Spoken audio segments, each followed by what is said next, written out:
Napakahirap po ng buhay ano? Lalo na kapag pangit ka ay lalo na kapag madami kang problema. Natural po yung problema sa buhay.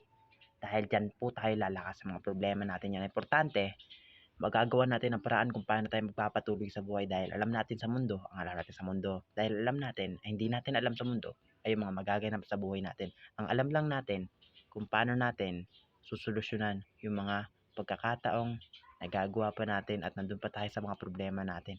Naiintindihan niyo po ba yung sinasabi ko kahit walang kwenta yung sinasabi ko? May kwenta naman pero konti lang. Okay. Hindi naman po importante yung salita eh. Ang importante kung paano mo gagawin.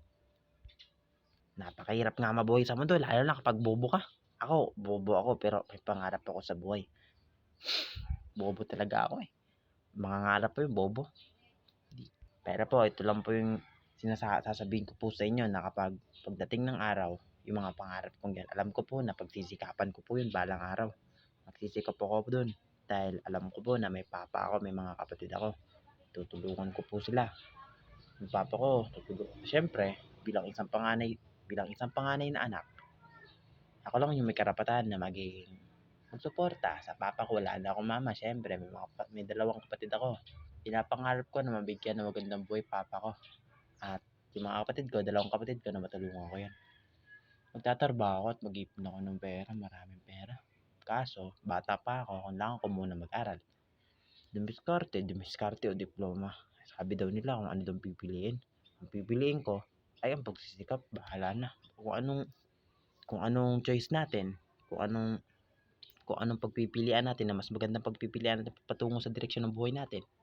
Doon ako, wala tayong magagawa. Mahirap lang tayo. Mahirap nga lang po ako.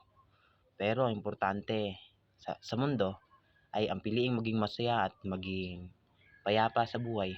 Ang piliing mabuhay ng maayos, mabuhay ng payapa. Gusto ko na maging masaya balang araw. Syempre, lahat tayo gusto mabuhay ng masaya balang araw. Dahil ako, bilang isang tao, gusto ko lang payapa. Dahil alam naman natin mamamatay lang tayo sa mundo.